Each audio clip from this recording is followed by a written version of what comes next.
Hello students, so I am continuing with the topic we were doing yesterday. First of all, I would like to say that you are not doing your homework. Kindly do your homework. What you have to do is you have to make short notes like the disease name, caused by which bacteria, symptoms, 2-3 symptoms you have to write only, and 2-3 control and treatment you have to write. Do it. Hindi वाले बच्चों से भी बोलूँगी कि आपको हिंदी के pages दे रही हूँ मैं, आप डिज़ीज़ कौन से बैक्टीरिया से हो रही है वो डिज़ीज़, उसके सिम्टम्स क्या है और उसके 1-2 तरीके कंट्रोल और ट्रीटमेंट के क्या हैं, ये करिए।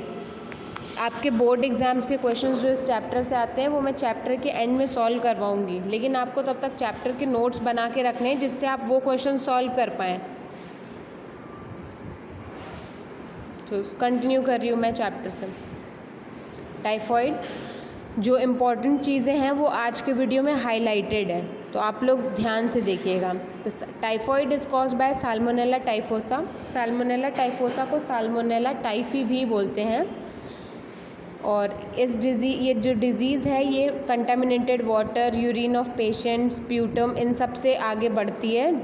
सिम्टम्स हैं इसके हेडेक और बॉडी एक होती है इसमें, और जो बॉडी टेम्परेचर है वो 101 डिग्री फ़ारेनहाइट पे रहता है, लेकिन जो पल्स रेट हैं वो कम हो जाती हैं, और जो फीवर है वो 3 वीक तक कंटिन्यू करता है। कंट्रोल और ट्रीटमेंट मेथड है इसका कि लोग क्लीन एनवायरनमेंट में रहने चाहिए, बॉइल्ड वाटर पीना है, डॉक्टर को तुरंत कंसल्ट करना है, यही सब। सेकेंड है लेप्रोसी, अंडरलाइंड है that this is caused bye Mycobacterium leprae या माइक्रोबैक्टीरियम लेप्रोसी। अब इस डिज़ीज़ में जो है वो जो पार्ट बॉडी का इन्फेक्टेड हो जाता है वो सेंसलेस हो जाता है, वहाँ पे टच करेंगे तो पता ही नहीं चलेगा। लेप्रोसी में टच का सेंस नहीं रह जाता है, और स्किन जो है वो थिक हो जाती है, नर्व कॉन्ट्रैक्ट कर जाती है हमारी बॉडी के अंदर की, और कलरलेस पैचेस पड़ जाते हैं बॉडी पे। कंट्रोल है कि जो पेशेंट्स को है लेप्रोसी उनसे कांटेक्ट में ना आए, उनसे दूर रहें, एनवायरनमेंट क्लीन रखें, और ये अब क्योरेबल है डिज़ीज़, मतलब इस डिज़ीज़ की इलाज है। 7th प्लेग, अंडरलाइन है that this disease is caused by Pasteurella pestis bacteria. अब पुराने समय में जो ये था इसे एपिडेमिक और प्लेग वगैरह के कारण मर जाते थे लोग, तो वही है ये।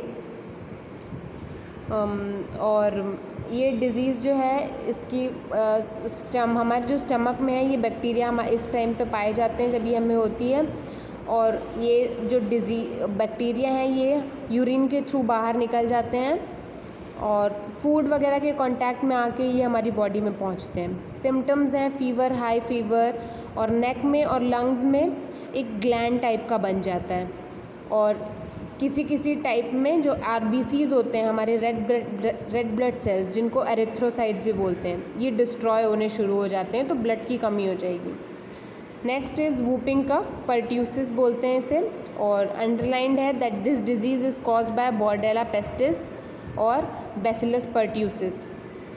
सिम्टम्स हैं बहुत कफिंग होती है, मतलब बहुत ज़्यादा खांसी आती है और काफ़ी लंबे टाइम तक आती है, और यूरिन बहुत फ्रीक्वेंट यूरिनेट होते हैं, और हाँ इसका यही है। बट हाँ, वूपिंग कफ के लिए वैक्सीन जो बच्चे हैं उनके लिए अवेलेबल है, DPT, कल के वीडियो में मैंने आपको बताया था, वही डिप्थीरिया, पोलियो और tetanus. Next is pneumonia. Pneumonia जो है इसकी वजह से सब जो ऑर्गन जो डिफेक्ट होता है, ये बहुत ही इंपॉर्टेंट है कि कौन सा ऑर्गन निमोनिया की वजह से ख़राब होता है, तो ऑर्गन है वो लंग्स, इसकी वजह से लंग्स ख़राब हो जाते हैं। और कॉजल ऑर्गेनिजम्स इसमें बहुत सारे हैं, अंडरलाइंड है। सबसे ज़्यादा जो इम्पॉर्टेंट है जो एग्ज़ाम्स में आता है वो है स्ट्रेप्टोकोकस न्यूमोनियम, कॉमनली, और भी बहुत सारे हैं, हीमोफाइलस इन्फ्लुएंजे, स्टेपोलॉकस पायरोजिनेस, लेप्सिला न्यूमोनिया एक्सेट्रा। और 2 टाइप के निमोनिया हैं, एक है स्पेसिफिक निमोनिया और एक है सेकेंडरी निमोनिया। दोनों टाइप के जो those who have normal respiratory system suffer from specific pneumonia, while those who suffer from any lung disease already suffer from secondary pneumonia, मतलब जिनको नॉर्मल ब्रीदिंग प्रॉब्लम ही होती है उनको स्पेसिफिक निमोनिया होता है, लेकिन जिनको पहले से ही कोई प्रॉब्लम होती है लंग वगैरह की, उनको जो निमोनिया होता है वो सेकेंडरी निमोनिया होता है। मोड ऑफ इन्फेक्शन है ये एयरबॉर्न है, मतलब किसी ने जो इन्फेक्टेड पर्सन है अगर वो खांसेगा छींकेगा तो उससे जो हेल्दी है उनको भी हो सकती है।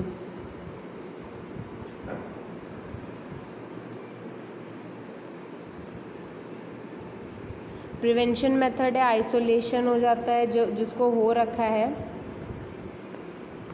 रखा है उससे दूर रहना है और उसके टच में नहीं आना है।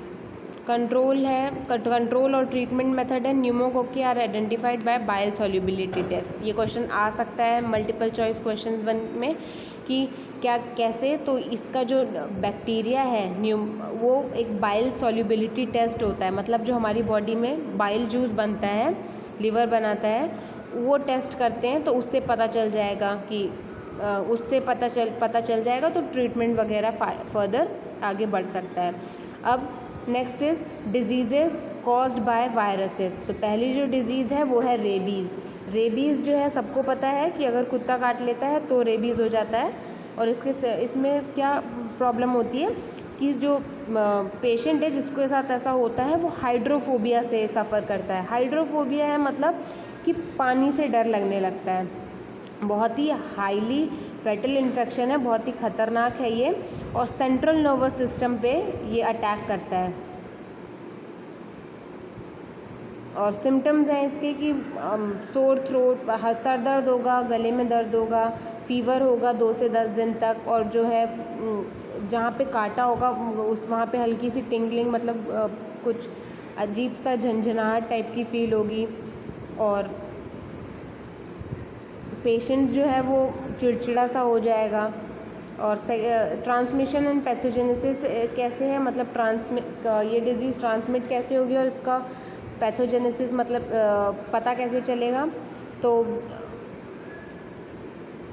जो कॉजेटिव एजेंट है यानी लाइजा वायरस टाइप 1 जब कुत्ता काटेगा तो जब ये इंसान के ये खून में पहुंचेगा जो उसका सलाइवा, तो सलाइवा जो है वो अगर इन्फेक्टिव कभी कभी कुत्ते को नहीं होता है तो इंसान को भी नहीं होता है, बट अगर कुत्ता इन्फेक्टेड है तो जो उसका सलाइवा है वो 3 से 6 दिन तक इन्फेक्टेड रहेगा। और जो वायरस है वो हमारी बॉडी में जाके मल्टीप्लाई करेगा और मसल्स वगैरह के उसमें एंट्री कर लेगा और फिर धीरे धीरे फिर बॉडी को इन्फेक्ट करना शुरू करता है। प्रिवेंशन और कंट्रोल कैसे है कि जैसे ही हो तो वाउंड जो है जहाँ पे काटा है उसको तुरंत बहुत ज़्यादा सोप से और पानी से तुरंत धोने लगे, या फिर बेंजालकोनियम क्लोराइड 1% बेंजालकोनियम क्लोराइड डाल के और उस एरिया को धो लें तो उससे। और फिर वैक्सीनेशन तो ज़रूरी ही है। रबीपुर और HDCV human diploid cell vaccine ये लेटेस्ट वैक्सीन है और इनसे और बाकी ये लगाए जाते हैं। और बाकी तो है कि ऐसे लोग कुत्तों से थोड़ा दूर रहें जो स्ट्रे डॉग हैं। पोलियोमाइलिटिस ये अंडरलाइंड है कि ये पोलियो वायरस से होता है और ये जो इन्फेक्शन है ये एलिमेंट्री कैनाल का इन्फेक्शन है, बट ज़्यादातर ये सेंट्रल नर्वस सिस्टम को ही ख़राब करता है। और बहुत सारे इसके इफ़ेक्ट्स हैं जैसे कि बॉडी पैरालिसिस वगैरह का, और बॉडी सही से कुछ बॉडी का ऑर्गन सही से काम नहीं करते हैं। सिम्टम्स क्या हैं, पोलियो वायरस से होता है 95% केसेस में क्या होता है कि कोई सिम्टम्स दिखते ही नहीं हैं।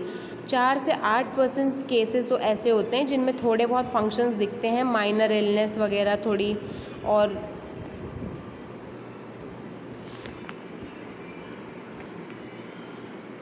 ट्रांसमिशन और पैथोजेनेसिस कैसा है कि man is the only reservoir of infection. हाँ, तो ये इंसानों को ही ऐसा है कि ये इन्फेक्शन होता है और spread mainly as a result of contamination of water, food, milk, इन सब से होता है, या फिर कि इन्फेक्टेड पर्सन ने कहीं पे मतलब इन्फेक्टेड पर्सन के यूरिन से, इन्हीं सब चीज़ों से होता है। प्रिवेंट और कंट्रोल मेथड है कि बचपन में ही इम्यूनाइजेशन होता है, एक पोलियो वैक्सीन का प्रोग्राम होता है तो उससे इसीलिए वो चलाया गया है।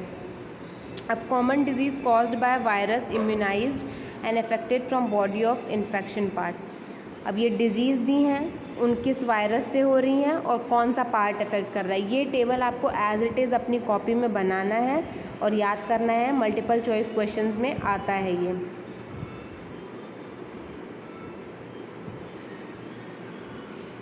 Next is influenza.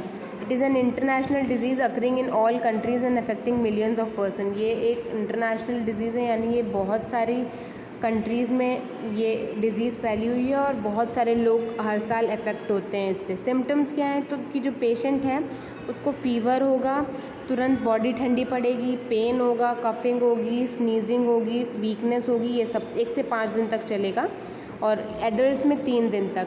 ट्रांसमिशन और पैथोजेनेसिस, इन्फ्लुएंजा वायरस जो है वो स्प्रेड करता है person to person by droplets, मतलब कि ड्रॉपलेट्स, हमने खांसा छींका है, किसी से बात कर रहे हैं तो इसके थ्रू इधर उधर पहुंचेगा और इन्फेक्ट करेगा। प्रिवेंशन और कंट्रोल क्या है कि सैनिटरी कंडीशन, मतलब बहुत साफ़ सफाई रखना है, इन्फेक्टेड पर्सन से दूर रहना है। और एक ड्रग है, उसका नाम है अमेंटेडाइन। इस ड्रग को रिकमेंड करते हैं बेसिकली डॉक्टर्स। कॉमन कोल्ड जो है, कॉमन कोल्ड को और भी नाम दिए हुए हैं यहाँ पे, बोलते हैं नेसोफेरिंगिटिस, राइनोफेरिंगिटिस, एक्यूट कोरिजा। एक्यूट मतलब नॉर्मल थोड़ा है इसलिए क्योरेबल है, इसलिए एक्यूट कोरिजा। नेसोफेरिंगिटिस और ये राइनोफेरिंगिटिस का इसलिए बोला गया है क्योंकि गले में दर्द वगैरह होता है, इन्फेक्शन हो जाता है, नेसो से वही मतलब है इसका। सिम्टम्स हैं, गले में दर्द होगा, रनिंग नोज़, खांसी, बुखार, यही सब होगा। और 200 वायरस ऐसे हैं जिनकी वजह से कॉमन कोल्ड होता है, 200 से ज़्यादा हैं।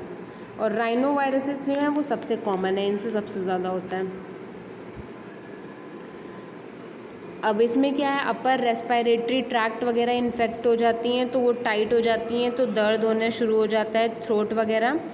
और आइज़ वगैरह में भी पेन होता है, इसलिए लिखा हुआ है कंजक्टिवाइटिस। आइज़ वगैरह में भी पेन होता है या रेड हो जाती है आँख, तो कंजक्टिवाइटिस। प्रिवेंशन क्या है, सैनिटाइजेशन, हैंड वॉशिंग वगैरह प्रॉपर, मास्क वेयर करने के लिए।